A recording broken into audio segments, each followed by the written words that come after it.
안녕하세요. 사회정책론의 신현기입니다. 오늘은 이제 말씀드렸다시피 저희가 이제 한 학기 강의를 13주까지 마치고 여러분들한테 이제 질문을 받았지 않습니까? 질문을 받고 그 질문에 대해서 답하는 시간입니다. 원래는 우리가 이제 정상적으로 수업을 했다면은 디프리도 하고, 옛날에는 처음에는 이제 사회정책론 사람이 적을 때는 이제 피자 같은 것도 해가지고 디프리도 했는데 점점 사람이 많아져가지고 어차피 오프라인에서도 그런 어떤 실제 먹고 마시는 이런 거 못했을 테지만은 어쨌든 한 학기 동안을 서로 정리하면서 질의응답하는 시간을 가졌거든요. 근데 이제 이번에는 온라인이라서 이제 그렇게 못하는 거죠. 못해서 여러분들한테 질문을 받았더니 제가 이제 협박도 한번 하고 그랬더니 질문 엄청 많이 했어요.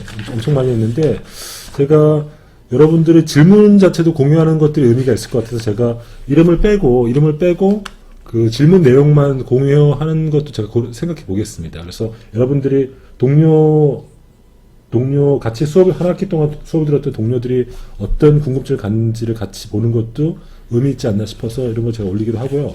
오늘은 제가 이제 이 시간을 혼자 진행하면은 좀 우습잖아요. 질의응답인데 저 혼자 북치고 장치고 치고 하면은 좀 우습잖아요. 그래서 제가 우리 대학원 조교 허선영 씨를 특별히 제가 간곡히 초빙을 해서 불렀어요. 그래서 여러분들의 선배이기도 하고 또 여러분하고 또 세대적으로 가깝기 때문에 또 여러분들의 목소리를 대변해 줄 수 있을 거라 생각해가지고 제가 어렵게 부탁을 했어요. 그래서 끝나고 이제 고마움의 대가로 저희 점심을 사려고 마음먹고 있습니다. 그래서 서영 씨 먼저 좀 자기소개 하시죠. 네, 안녕하세요. 저는 행정학과 대학원에 진학 중인 허선형이라고 하고요. 학부도 이제 가톨릭대학교 행정학과를 졸업해서 지금 바로 대학원에 진학해서 대학원생으로 지나고 여러분들하고는 가끔씩 TA 조교로 뵐 수 있을 것 같습니다. 네. 네. 오늘 서영 씨는 오늘 대단한 결단을 하신 거예요. 왜냐면은 네. 저야 이 수업에 이제 담당 교수니까 제가 매주 여러분들에게 등장해서 이제 말을 하고 잔소리를 하고 그러는데, 선영 씨는 졸지에 이제 제 부탁을 듣고 갑자기 이제 온 거라서 굉장히 큰 결단을 해준 거예요. 그러니까 저는 굉장히 고맙게 생각합니다. 그래서 오늘은 어떻게 진행할 거냐면은 여러분들의 질문이 이제 나중에 이제 공개되면 알겠지만은 이제 다양한 질문이 있는데 비슷한 측면들이 있어요. 그래서 수업과 관련된 질문이 한 7개 정도 있어서 그 질문들을 선영 씨가 여쭤보고 제가 답변하는 형식으로 하고, 그 다음에 개인적인 질문이 한 5개가 있어요. 그것들은 이제 역시 질의응답을 하는데, 특히나 이제 여러분들 이제 4학년 수업이니까 그 진로 관련 질문들이 많아요. 근데 그 문제는 선영 씨가 이제 여러분 세대인 선영 씨가 훨씬 잘할 것 같아서 선영 씨가 답변하도록 하겠습니다. 그래서 이번 수업은 이제 정리하면 총 60명이 들었고요.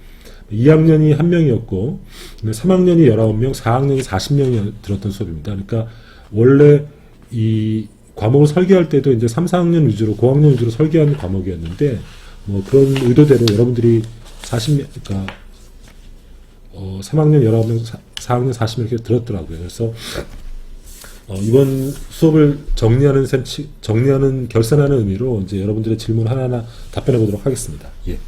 첫 번째는 확실히 이제 사회정책론 수업이어서 약간 학생들이 이쪽에 관심이 많은 것 같은데요.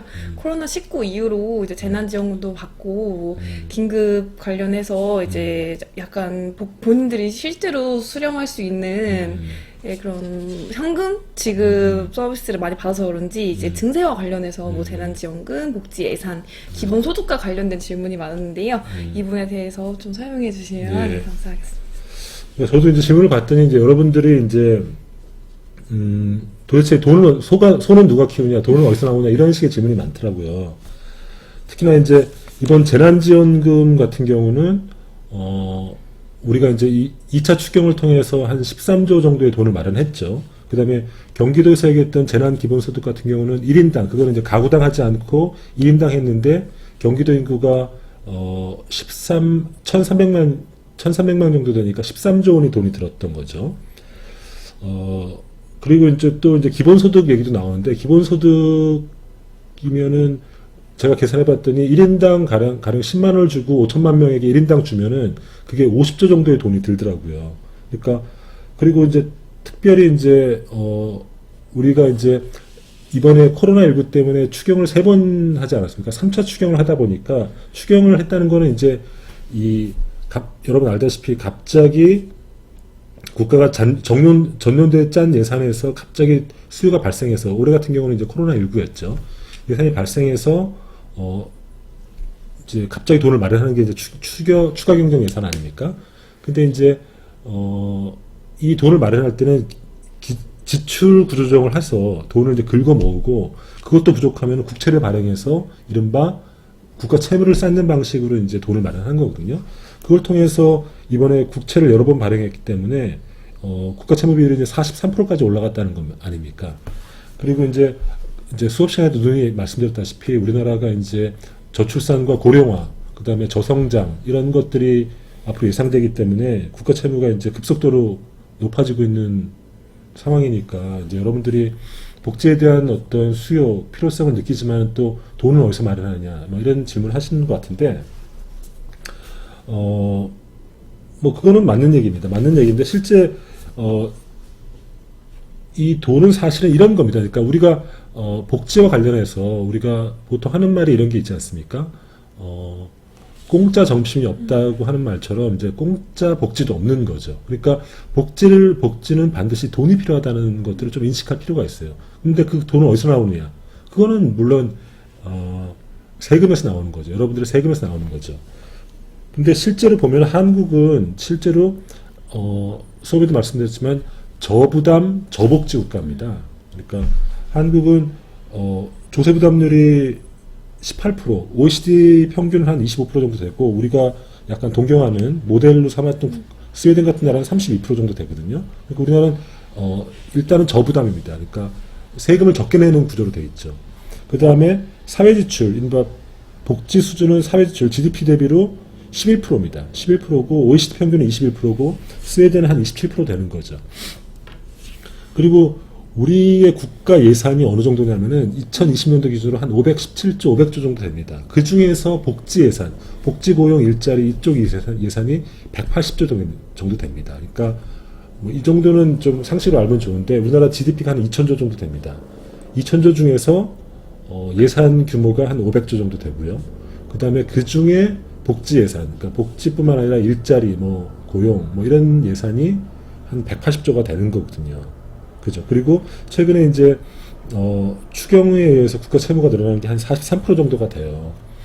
그리고 이제 증가 속도가 이제 국가 채무 증가 속도가 굉장히 높다는 거 아닙니까?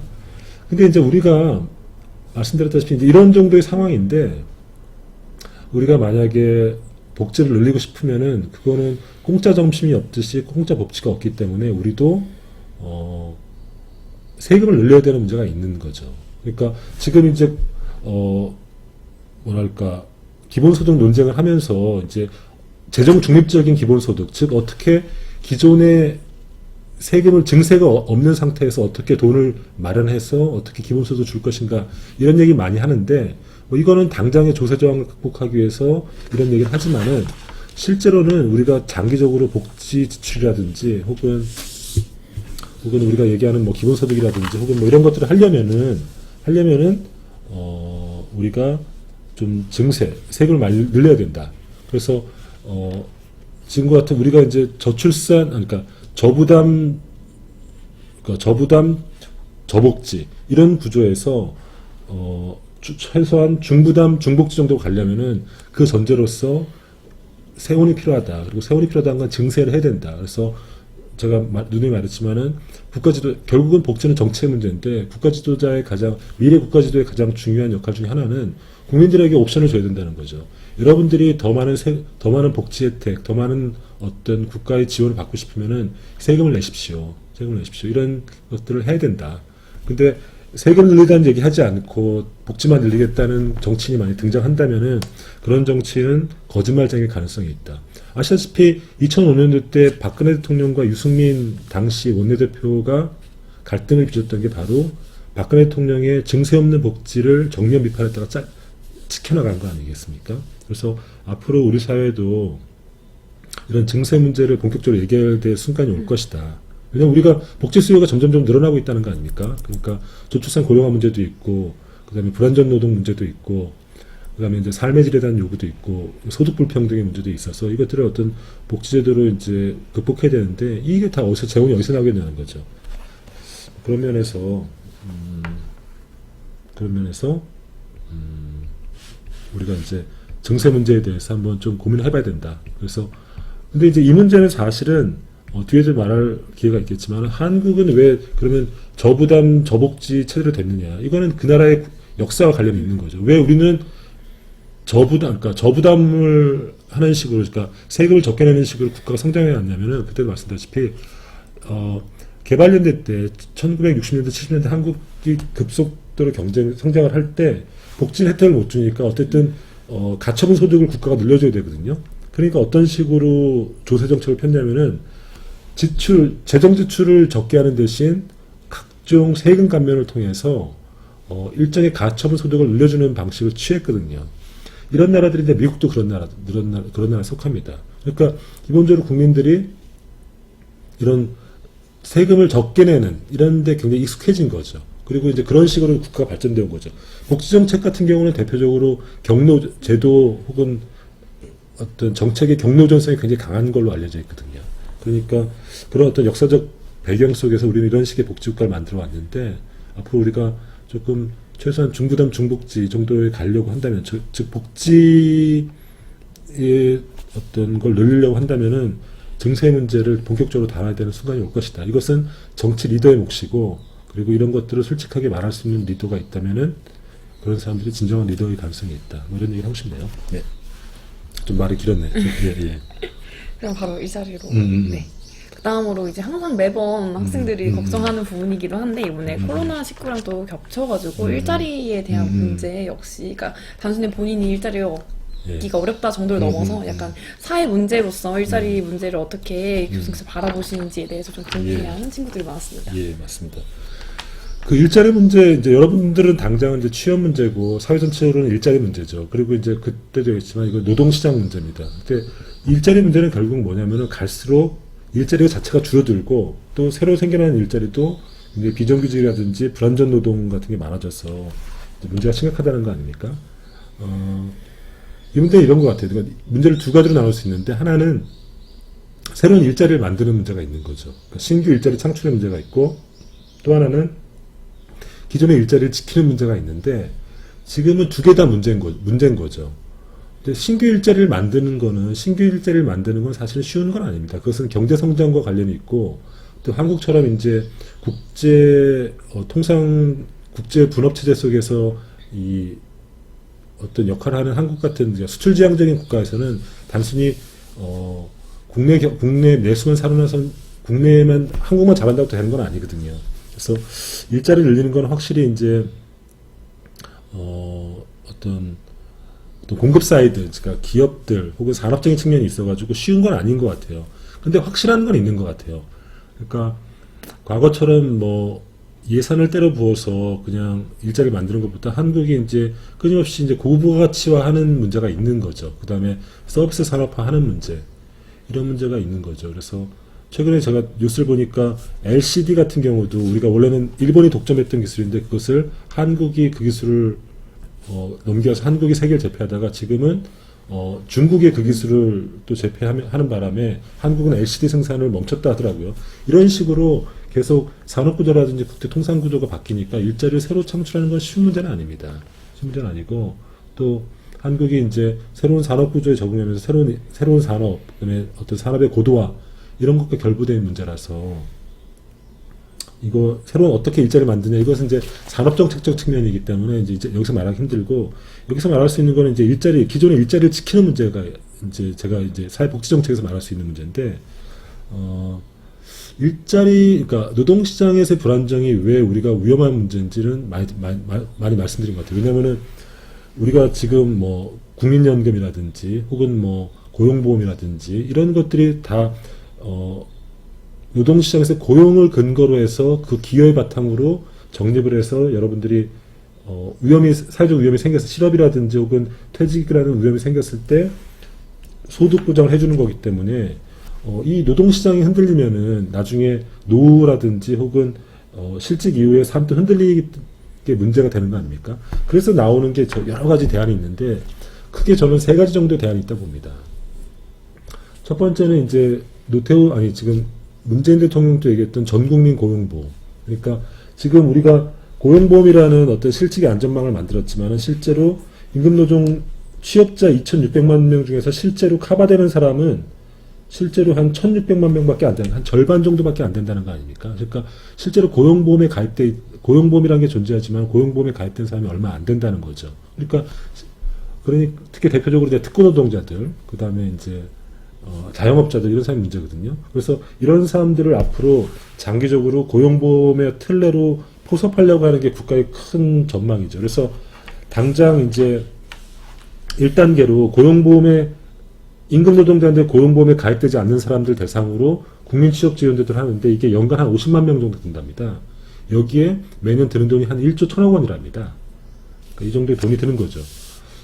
그 다음에 두 번째 방법은 이제 아까 자주 말씀드렸지만 기본소득도 이제 그런 맥락에서 나오는 겁니다. 왜냐면은 고용보험도 사실은 이제 20세기적인 이제 복지제도거든요. 근데 그거는 이제 고용시장 혹은 노동시장과 결부되어 있는데 노동시장 자체가 흔들리니까 과거처럼 고용 상태에서 기여금으로 실직에 대체하는 것들이 힘들어지니까 아예 국민들에게 일정한 소득을 보장해 주자. 이게 기본소득 아이디어 아닙니까?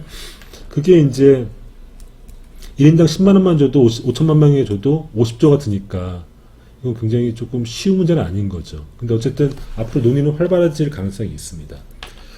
그리고 제가 최근에 인상 깊게 봤던 거는 사회연대 기금이라는 겁니다. 무슨 말인가 하면은 최근에 이제 코로나19 때문에 실직자들이 많고 최근에 실업률이 굉장히 사상 최고라고 하더라고요. 최고라고 하는데 이때 어떤 아이디어를 내놨냐면은 정규직에 있는 사람들이 2년 동안 임금을 동결하는 겁니다. 임금을 동결하는 거죠. 왜냐하면 지금 아시다시피 이제 이런 경제적인 위기가 오면은 가장 취약계층부터, 즉 고용이 불안정한 사람들부터 어려움을 겪는 거거든요. 그러니까 정규직 노조가 먼저 비교적 안정적인 고용을 하는 정규직 노조가 먼저 2년 동안 임금을 동결하는 겁니다. 그러면 49조 원 정도의 돈이 마련된대요. 그러면 사용자랑 정부 쪽에서도 똑같이 매칭으로 하면은 그 돈이 한 150조 정도가 마련되는 거죠. 이 기금을 갖고 취약계층들, 그러니까 이번에 코로나 때문에 일자리를 얻지 못한 사람들, 그리고 쫓겨난 사람들, 이런 사람들이 어떤 기금으로 쓴다는 거죠. 그래서 이제 사회연대 기금인데 저는 굉장히 좋은 아이디어라고 생각했습니다. 과연 정규직들이 임금을 2년 동안 동결시킬지는 미지수지만 어쨌든 전 좋은 아이디어라고 봤습니다. 그러니까 기본적으로 우리가 국가에게 무엇을 요구하는 게 굉장히 중요한 거죠. 특히나 우리나라처럼 국가 주도의 복지가 취약한 나라에서는 국가한테 해달라고 징징거리는 건 굉장히 좀 중요하다 봅니다. 근데 복지는 또 가장 큰 중요한 정신은 사회적인 연대의 정신이거든요.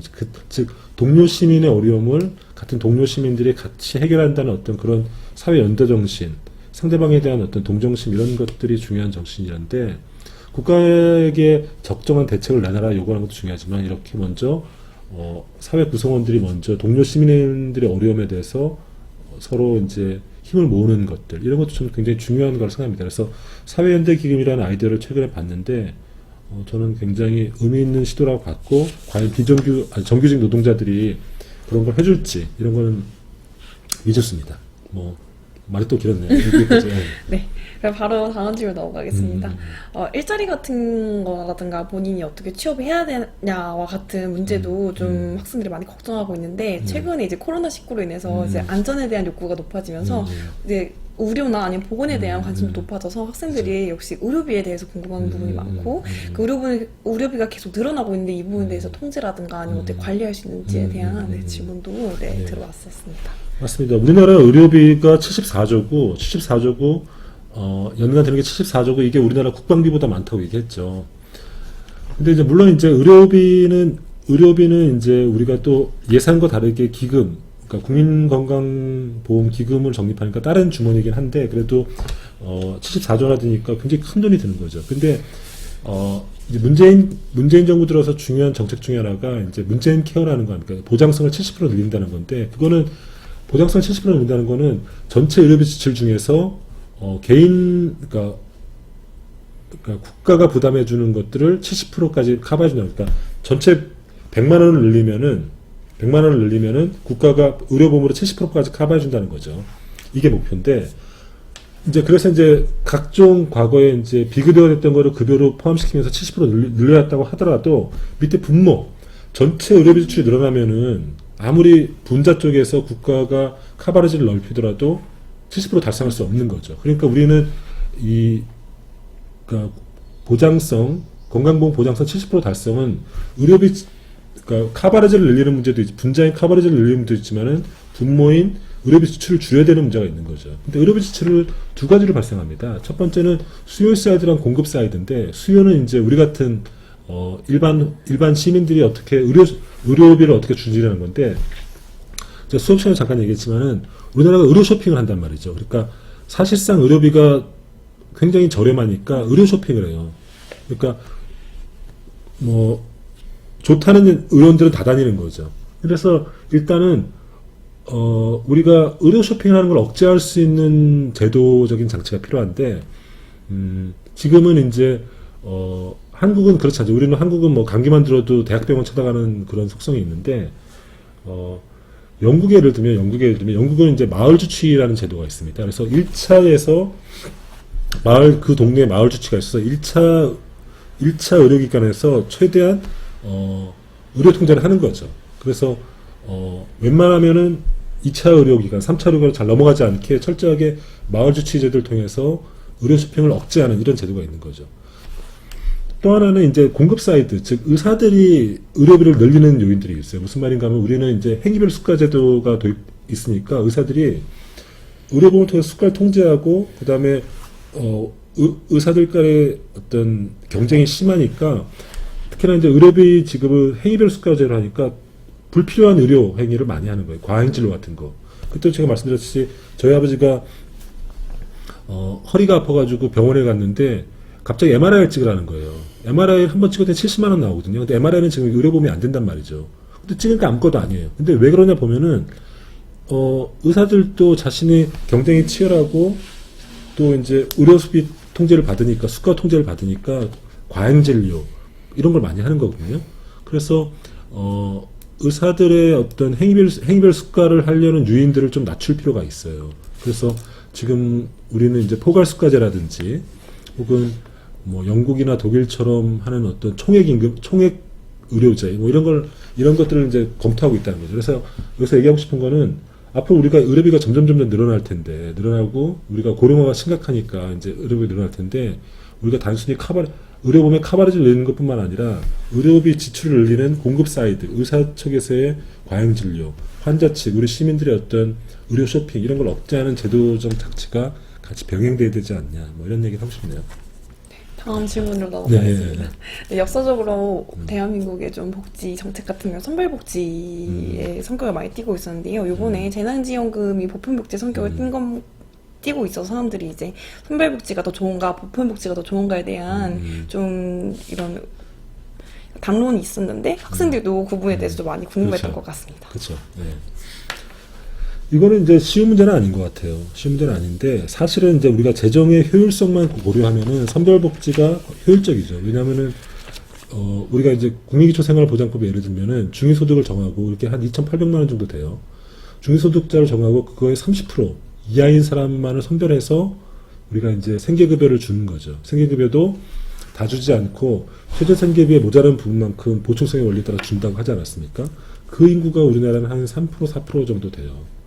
그러면 어려운 사람들에게 집중적으로 지원하는 게 효율적이기 때문에 선별복지가 재정적으로는 더 효율적일 수 있는데, 그때도 말씀드렸다시피 일단 선별하는 과정에서의 스티그마, 낙인 효과가 큰 거죠. 너희들은 2등 국민이야. 너희들은 가난한 사람들이야. 너희들은 국민의 세금을 축내. 이 사람들은 세금을 안 내니까. 이런 문제가 굉장히 큰 거죠. 그 다음에 그 과정에서 중요한 건 행정공무원들, 복지공무원들의 어떤 재량이라든지 혹은 어떤 관료주의적인 어떤 그런 문제들, 이런 것들을 통해서 굉장히 행정비용도 많이 들고, 복지가 권리가 아니라 마치 사회의 어떤 수혜라는 느낌. 그래서 이 사람들의 어떤 개인 삶에 대한 효능감 이런 것도 굉장히 낮아지는 문제가 있거든요. 왜냐하면 우리가 복지를 하는 게 단순히 먹고 사는 문제를 해결하는 게 아니라 당신 또 우리 사회의 정당한 구성원이고, 그리고 가난이라는 것들은 당신의 잘못이 아니고 어떤 면에서는 우리 사회에도 일정한 책임이 있다. 그래서 다 함께 살자. 뭐 이런 식으로 권리로서 우리가 해야 된다는 사회권의 개념으로 접근해야 된다고 얘기를 했는데, 선물복지는 거기하고는 약간 그런 맥락에서는 약간 문제가 있는 제도가 되는 거죠. 그래서 보편복지가 좋다 이런 얘기를 하는데, 또 보편복지는 또 이제 여러 가지 좀 재정적인 문제가 또 있긴 있죠. 근데 어쨌든 중요한 건 뭐냐면은 복지가 현재에서 복지가 만약에 사회적 권리고, 그리고 우리가 인간다운 삶을 사는 것들이 국가의 당연한 의무라고 한다면은 선별복지보다는 보편복지 쪽으로 조금, 특히나 한국 같은 경우는 선별복지가 그동안 강했으니까 보편복지적인 것들을 강화시키는 쪽으로 앞으로 움직일 가능성이 높다. 특히나 뭐 아동수당이라든지 양육수당이라든지 그다음에 기초연금 뭐 이런 것들은 대표적인 거죠. 이런 쪽으로 갈 가능성이 있다 생각하고 있습니다. 네. 다음 질문 같은 경우에는 앞에서 좀 이제 학생들이 벌써 질문했고 그래서 답해준 거 부분을 약간 좀 여성 문제로 좀 더 좁혀 들어가는 좀 세부적인 문제였는데요. 여성 일자리와 그다음에 절주수살 문제는 어떻게 해결해야 되고 어떤 생각을 가지고 계신지에 대해서 학생들이 많이 물어봤습니다. 저도 뭐 이 문제를 제가 답을 알 리가 없죠. 알 리가 없는데 그 스웨덴의 성공 사례, 그러니까 유럽에서 출산에 성공한 나라가 이제 스웨덴과 프랑스를 뽑는데, 스웨덴 사례가 저는 굉장히 조금 임프레시브하다고 봐요. 그때 말씀드렸다시피 오히려 여성들을 일자리로 내보내잖아요. 일자리를 내보내고 그러니까 일자리를 내보내고 그러면 이제 가정에서 기존에 가정에 맡고 있던 일들이 공백이 생기잖아요. 그것들을 국가가 사회 서비스로, 그러니까 양육이나 보육이나 돌봄 사회 서비스로 메꿔주는 거죠. 그러면 그 자리는 공무원 자리가 되는 거죠. 그 공무원 자리는 또 누가 고용되냐면은 가정에서 나왔던 여성들이 고용되는 거예요. 그러니까 뭐가 되냐면 여성의 어떤 일과 가정의 양립이 되는 거죠. 또 한편으로는 여성의 경력 단절도 막아주고, 그 다음에 뭐 여러 가지 장점이 있는 것 같아요. 그래서 일자리도 만들어내고, 그래서 이제 스웨덴 같은 경우를 보면은 선순환이 이루어진 거죠. 그러니까 여성이 일자리에 나와서 그런 어떤 사회 서비스 일자리, 공공 일자리에 들어가면은 거기서 다시 국가가 돼서 그 가정의 돌봄 서비스를 제공해주고, 그러면서 전체적으로 어떤 사회 서비스의 복지의 질도 높아지고, 이러면서 선순환이 이루어지는 것 같은데, 실제로 그래서 이제 스웨덴은 굉장히 개인주의적인 성향이 강한 나라임에도 불구하고 출산율이 높아졌거든요. 그러니까 이런 것들 우리가 참고해 볼 만한 모형인 것 같아요. 잘 보니까. 그래서 우리도 이제 일과 가정의 양립이라든지 뭐 혹은 뭐 사회적 일자리 혹은 사회 서비스 이런 걸 강화하는 추세긴 한데, 좀 스웨덴 모델을 좀 참조할 필요가 있지 않나 생각이 듭니다. 예. 수업과 관련된 마지막 질문인데요. 그래서 한국은 어떤 복지국가가 되어야 하는가에 대해서 학생들이 많이 물어봤습니다. 그러니까 결국은 이제 어떤 복지국가가 되냐는 거는 이제 한국은 그때 이제 구분했다시피 자유주의적인 모델입니다. 그러니까 유럽식의 이제 삼인주의 모델이나 보수주의 모델하고 다르게 자유주의 모델, 미국과 일본과 가까운 모델인데, 참 아이러니한 게 그 나라의 미래는 어떤 면에서는 과거가 결정했을 수가 있거든요. 그러니까 어떻게 자유주의 모델로 발전했는데 갑자기 삼인주의 모델로 가진 못해요. 못하고 우리나라가 어떤 굉장히 경쟁적인 어떤 성장을 우선시하는 국가로 발전했는데 갑자기 복지를 강조하는 국가로 변하진 잘 않는다는 거거든요. 이게 이제 제도의 경로 우선성이라는 건데, 그럼에도 불구하고 이제 어떤 복지가 돼야 되는가? 이거는 이제 아까도 말씀드렸다시피 지금은 이제 우리가 이제 저부담 저복지의, 그러니까 선성장 후분배 뭐 이런 것 때문에 그런 식으로 발전되어 왔는데, 앞으로 이제 중부담 중복지로 가야 된다. 그러니까 중부담에 대한 요구가 높으니까, 중복지에 대한 요구가 높으니까, 보다 높은 복지 서비스에 대한 요구가 높으니까 거기에 상응하는 조세 부담도 높아져야 된다. 뭐 이런 식의 것은 우리가 합의를 조금 일정한 합의가 있는 것 같고, 문제는 이제 누가 고양이 목에 방으로 달 것인가 문제인데, 그 문제는 저는 정말 정치 리더의 문제라고 생각합니다. 그러니까 정치인들이 이제 국민들에게 솔직하게 계산서를 내놓고 우리가 이런 사회로 가려고 하는데 국민들에게 동의해 주시겠습니까? 국가가 이제 재정 지출을 절약하고 여러 가지 하더라도 이 정도의 돈이 부족한데 국민들에게 계산서를 내놓고 이거를 요구할 정치인이 있겠는가? 그리고 그런 정치인이 등장했을 때 국민들이 표를 안 주지 않고 그 사람들에게 표를 주겠는가? 이런 문제가 우리가 남아있는 거죠. 그래서 복지를 단순히 어떤 기술적인 문제 혹은 예산의 문제로만 보지 말고 이런 정치적인 문제랑 결부시켜서 보는 것이 좀 중요하다. 그리고 그것들은 여러분처럼 이번 학기 때 사회정책의 전반을 이렇게 공부한 사람들이 나중에 이제 취업을 해서 돈 벌고 이제 세금을 낼 때 세금 못 내겠다고 앙앙거리지 말고 기꺼이 세금을 내는 이런 어떤 결정을 해주는 게 중요하다. 이런 생각을 좀 합니다. 예.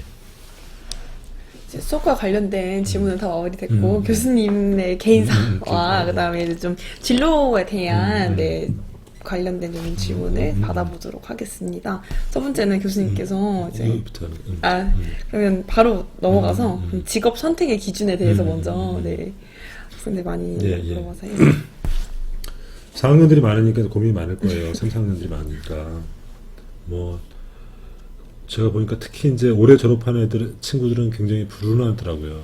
왜냐면 저도 제가 이제 학번으로는 90학번입니다. 좀 약간 올드하죠. 그러니까 90학번은 감이 안 올 텐데 응답하라 1988 나오는 덕선이 나오는 그 드라마 있죠. 그 세대입니다, 제가. 근데 이 세대가 어떤 세대냐면 제 세대가 어떤 세대냐면은 대학을 졸업하고 남자애 같은 경우에는 IMF를 맞았던 세대예요. 그러니까 졸업하고 정말 일자리가 없었던 세대죠. 그래서 제 친구들은 여전히 원래 첫 출발이 중요하니까 첫 출발이 힘들었기 때문에 뭐 썩 잘 나가거나 뭐 크게 성공한 친구는 많지 않아요. 성공의 기준이 먼저 뭐 세속적인 측면에서. 그런데 이제 여러분들 이번에 졸업한 친구들도 코로나19 때문에 사실상 취업 문을 열지 않았다고 하더라고요. 그래서 저도 이제 가슴 아프다고 생각하는데 그럴수록 저는 원칙이 중요하다 봅니다. 뭐 어려울 때 어떤 뭐랄까 어떤 찬스라든지 혹은 어떤 기회를 찾는 것도 있지만은 저 같은 경우는 저는 어려울수록 원칙을 좀 되새기는 편이거든요. 근데 제가 직업 선택할 때 세 가지 기준이 중요하다 봅니다. 첫 번째는 저를 그 3제라고 부르는데 첫 번째는 좋은 직업의 조건은 뭐냐면은 세 가지 제를 맞춰야 됩니다. 첫 번째는 거기에 내가 재능이 있어야 됩니다. 그 일을 하는데 내가 그 일에 재능이 있다면 굉장히 그 일은 중요한 좋은 일자리가 될 가능성이 높죠. 세 번째는 재미가 있어야 됩니다. 그 일을 하는데 내가 그 일을 하면 할수록 재미있으면은 그건 굉장히 좋은 직장일 가능성이 있습니다. 세 번째는 일정한 재산을 만들어줘야 됩니다. 그러니까 일정의 먹고 사는 문제를 해결해줘야 되는 거죠. 그러니까 내가 그 일자리에 재주가 있고 재능이 있고 그 다음에 재미를 느끼고 그리고 그걸 통해서 재산, 그러니까 먹고 사는 문제를 해결해 준다면 그거는 굉장히 좋은 일자리입니다. 그래서 저는 그 기준으로 지금처럼 어려울 때일수록 그런 기준으로 내가 원하는 직업이 이 세 가지 기준을 충족하는지를 한번 봐줬으면 좋겠어요. 뭐 이것들이 여러분들의 취업을 보장하지는 않죠. 하지만은 이런 원칙을 갖고 있는 건 굉장히 중요하다 봐요. 왜냐면은 4학년들은 더 급하고 3학년들은 좀 덜 급하고 2학년들은 덜 급할 텐데 그렇더라도 이제 이 세 가지 기준으로 직업을 찾는 게 중요합니다. 그리고 제가 항상 얘기를 하는데 지금 20대 초반에는 항상 취업 못하면 어떡하지 뭐 어떻게 하면 어떡하지 막 고민하는데 한 30대 중반 되잖아요. 그럼 거의 다 돼 있어요. 여러분들이 안달복달 했던 게 거의 웬만하면 다 이루어져 있어요. 취업도 이제 뭐 썩 만족하지는 않을거나 그럴 수는 있지만 취업도 돼 있을 가능성이 있고 그 다음에 뭐 결혼 문제도 해결돼 있을 수도 있고 지금 뭐 연애를 못하는 사람들은 연애도 한두 번 해봤을 거고 그러니까 너무 안달복달 안 했으면 좋겠어요. 그때 좀 원칙을 새기는 이런 것들이 좀 필요하지 않나. 너무 이제 꼰대 같죠 말하는 게. 꼰대 같은데 저는 이런 말 할 자격이 좀 있어요. 왜냐면 저는 아시다시피 38에 모든 걸 내팽개치고 공부를 시작했었거든요. 그러니까 좀 그렇다 이런 생각하고 싶고 또 한 학생은 하고 싶은 일과 하고 싶지 않은 일이 있을 때 뭘 하면 좋겠냐 이런 얘기를 하는데 당연히 젊을 때는 하고 싶은 일을 하는 게 저는 좋다고 봐요. 물론 부모님이 그렇다 여기 보니까 부모님들이 뭐 다 똑같다 사는 게 다 똑같다 사는 게 똑같고 뭐 그렇다고 말씀하셨다는데 부모님 말씀도 맞죠. 부모님 말씀도 맞아요. 그리고 어른이 되면은 하기 싫은 일도 하는 게 어른이 되는 게 맞아요. 근데 제가 경고드리는데 가끔 악마는 부모의 얼굴을 하고 나타납니다. 그러니까 부모님 말씀이 대개는 맞는데 가끔 부모님이 악마로 변할 때가 있어요. 그러니까 부모님이 악마로 변하는 게 아니라 악마가 부모님의 얼굴을 하고 나타나요. 그러니까 젊으니까 원칙을 지키는 게 더 오래 힘이 될 거다. 그리고 30 중반 되면 모든 게 웬만하면 다 돼 있다. 이런 얘기 좀 하고 싶네요. 그리고 이제 질문은 이제 행정학과가 되면 진로가 어떻게 되느냐, 그다음에 학점이 중요하냐, 뭐 이런 질문이 있는데 이거는 우리 여러분 세대인 선영 씨가 얘기해 주면 좋을 것 같아요. 나는 제가 일단 TA로 근무하고 있기도 하고요. 제가 일단 좀 비슷한 나이대인지 모르겠는데 그래도 비슷하죠. 저도 준비한 기간이 있어서 일단 알려드리면 행정학과의 진로는 기본적으로 많은 분들이 아시다시피 공무원이나 공직 또는 뭐 이제 공기업에 취직하신 경우가 있고, 근데 좀 여기에 너무 초점되어 있으셔서 조금 사기업이나 이런 데는 못 들어간다라고 생각하셔서 다들 막 그런 거 위주로 물어보시는데, 제가 알기로는 작년이나 올해 이제 재작년 아니면 올해 1학기 때도 사기업에 들어가신 분들도 좀 덜어 있었거든요. 그래서 약간 행정학과에 나와서 뭐를 못한다, 뭐를 할 수 있다라고는 좀 이렇게 딱 안정하셨으면 좋겠어요. 물론 공직이나 공무원 쪽에 갈 때는 행정학과에서 공부했거나 행정학과에서 수학했다, 뭐 행정학과를 졸업했다라는 게 도움이 되겠죠. 마이너스는 절대 안 되거든요. 그렇다고 뭐 그럼 사기업에 간다, 뭐 아니면 나는 전혀 행정학과 관련 음대를 간다고 해서 이게 또 마이너스가 되는 건 아니거든요. 그래서 그 부분에 대해서 너무 걱정은 안 하셨으면 좋겠어요. 본인이 충분히 능력 있고 내가 하고자 하는 뭐 어느 분야에 가서 하고자 하는 뭔가 의지가 있으면 다 가능하다라고 말하는데, 이것도 제가 생각에 좀 약간 홍대 같은 아니에요. 맞아요. 네, 그렇거든요. 저도 그렇게 경험했고, 저 같은 경우에는 일단 인턴도 해봤고, 관련된 좀 작은 회사 같은 데서도 일도 많이 해봤고, 그래서 많이까지는 아니지만 3군데에서 일을 해봤거든요. 근데 다 다른 직렬이었어요. 한쪽은 정부 출연 기구여서 좀 공무원 쪽하고 관련이 있었던 데였고, 또 다른 데 같은 경우는 전혀 상관없는 일반 사기업이기도 했고, 마지막 3번째는 이제 거기 자체가 공기업이어서 6개월 동안 일을 했지만 3개 다 다른 데였고요. 행정학과라서 뭔가 더 나쁘게 생각하시지 않으셨고, 우리 행정학과라서 뭐 이런 거 아냐 저런 거 아냐라고 되게 관심 있게 물어봐 주시고, 솔직히 저는 행정학과가 되게 도움이 많이 됐거든요. 어디를 갔어도. 네, 그래서 그 부분에 대해서는 너무 걱정 안 하셔도 될 것 같습니다. 예. 그리고 또 학점이 중요한지 물어봤는데 학점은 중요합니까? 어떻습니까? 학점은 제가 생각했었을 때 나쁘다고 해서 마이너스가 그러니까 제가 생각하는 거는요, 2.5 이상이에요. 2.5 이상이고, 그러니까 흔히 이제 한국장학재단에서 받을 수 있는 기본적인 성적을 말했었을 때 2.5 이상 또는 3.0 초반이어도 문제가 없다고 말씀드리는 게, 저 같은 경우에는 일단은 제가 인턴을 했었을 때, 제가 정부 출연 모 기관에서 이제 인턴을 할 때 경영기획팀에서 인사팀에서 이제 인턴을 했었는데요. 제가 그거 부분에서 좀 여쭤봤거든요. 학점이 좋아야 되냐, 뭐 4.5면 다 뽑냐라고 이렇게 좀 여쭤봤었을 때, 학점은 기본이면 괜찮다라고 솔직하게 말씀해 주시더라고요. 뭐 학교마다 다 차이도 있고, 또 NCS라든가 또 공기업 같은 경우에는 성적을 내지 않는 경우도 너무 많기 때문에 그 부분은 생각하지 않는다라고 하셨고, 그거 학점은 그냥 기본적으로 관리하고, 요즘에는 좀 다들 힘들겠지만 스펙이라든가 아니면 본인만의 가질 수 있는 뭔가 이런 이야기거리를 만드는 게 더 중요하다, 이렇게 말씀하시더라고요. 그래서 좀 우스갯소리로 말씀해 주셨는데, 이제 장난으로 모 명문대 3.0점하고 그냥 이제 명문대, 그러니까 엄청 유명한 명문대 말고 중간 명문대 4.5점이면 학교를 알면 당연히 미안하지만 아주 높은 상위권의 명문대 점수 높은 학생을 그러니까 점수가 좀 낮은 학생을 뽑을 수밖에 없지만, 그러니까 그만큼 무의미하다. 요즘에는 무의미하고, 그 다음에 요즘에는 학교를 보고 뽑지 않는 그런 추세도 많이 남아있기 때문에, 기본적으로 본인이 너무 이렇게 불성실할 정도로만 이제 관리를 안 하면 된다라고 말씀을 하셨고요. 저도 성적이 그렇게 좋지 않은데도 다 인턴했고요. 대학원에도 와서 열심히 잘 공부하고 있습니다. 이 부분도 너무 스트레스 받지 않으셔도 괜찮을 것 같아요. 네. 들으셨죠? 여러분들이 선배가 한 얘기니까. 네. 마지막으로는 이제 다음 학기 강의에 대해서 물어보는데, 다음 학기 저는 2학기 때 미디어 정책이랑 전략적 기획론 이런 걸 강의합니다. 특히 미디어 정책은 제가 굉장히 애착하는 과목이에요. 제가 1학기 때는 사회정책론, 2학기 때는 미디어 정책을 굉장히 강의를 하고 애착을 하고 작년에 미디어 정책은 80명을 내가 수업이 너무 많은 토론을 중요시 여겨서 사람을 제한을 뒀는데 80명을 제한을 뒀는데 80명이 꽉 찼어요.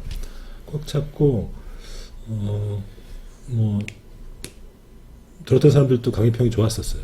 저도 뭐 잘했다고 생각해요. 생각하고 근데 제가 이제 미디어 쪽에 제 전공이 있거든요. 전공을 좀 했기 때문에 미디어 정책, 특히나 최근에 이제 언론이라든지 혹은 언론 개혁에 대한 관심이 많지 않습니까? 그래서 다음 학기 때 만약에 미디어라든지 혹은 유관한 데 관심이 있으신 분들은 이런 과목들도 괜찮은 것 같아요. 일단 그렇습니다.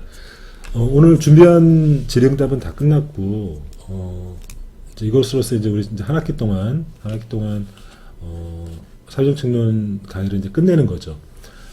정말 끝나는 거고, 그동안 이제 어려운 환경에서도 꾸준히 수업을 들어줬던 60여 명의 학생들에게 정말 감사하다는 말씀을 드립니다. 왜냐면은, 저도 이제, 나름대로 이제, 저는 이제 어떤 리스크를 졌냐면은, 이 강의를 여러분들이 이제 학교 서버 문제도 있을 것 같아서 유튜브에 다 공개했어요. 저로서는 굉장히 부담스럽거든요. 왜냐면은 유튜브에 전면 공개했다는 거는 누군가 보고 문제제기 할 수 있는 거거든요. 왜 엉터리 강의하냐, 왜 그렇게 강의하냐 할 수 있는데 저는 이제 리스크를 지는 거죠. 왜냐면은 이제 여러 자료를 검토하면서 이제 이 정도면 이제 누가 봐도 상관없겠다 이런 식의 일정한 약간 자신감도 있으니까 이제 강의를 공개하는 거거든요. 하지만 저한테 굉장히 리스크였거든요. 근데 이제 여러분들도 이제 코로나19 때문에 학교 못 오면서 이제 강의를 들었는데 체크해보니까 항상 출석률이 90% 이상이고 결석자도 이런 사람이 거의 없어서 저도 굉장히 고맙게 생각합니다. 뭐 부족한 게 있었다면 제가 더 재밌고 알차게 했어야 되는데 그거는 뭐 노력할게요. 그러니까 여러분 고생하셨고 이제 방학을 맞이할 텐데 방학 때 좀 알차게 보냈으면 좋겠어요. 방학 때 뭐 하면 좋습니까? 4학년들, 3학년들. 1, 2학년이면 솔직하게 놀라고 말할 것 같은데 3, 4학년이면 본인이 생각했었을 때 좀 부족한 스펙 같은 걸 쌓으신다거나 저는 사실 뭐 영어나 이런 거는 기본적으로 다 준비하시잖아요. 그래서 저는 인턴 같은 걸 좀 했으면 좋겠는데 코로나 때문에 조금 어려울 수도 있으시겠다라는 생각을 해요. 근데 꼭 굳이 인턴 아니어도 본인이 충분히 본인에게 약간 뭐 자소서를 쓴다거나 누군가한테 말할 때 그렇다 할 만한 게 있으면 그냥 일반적인 아르바이트도 충분히 좋은 경험이 될 거라고 생각하거든요. 서비스직이나 이런 데는 오히려 다들 별로 그게 뭐 경력이 되기도 하지만 카페 알바나 이런 것도 충분히 좋은 경력이 되기도 하거든요. 그렇답니다. 여러분 선배가 그렇다고 하니까 참고하셨으면 좋겠습니다. 네. 그럼 진짜 이걸로 이번 한 학기 수업을 마치도록 하겠습니다. 수고하셨습니다.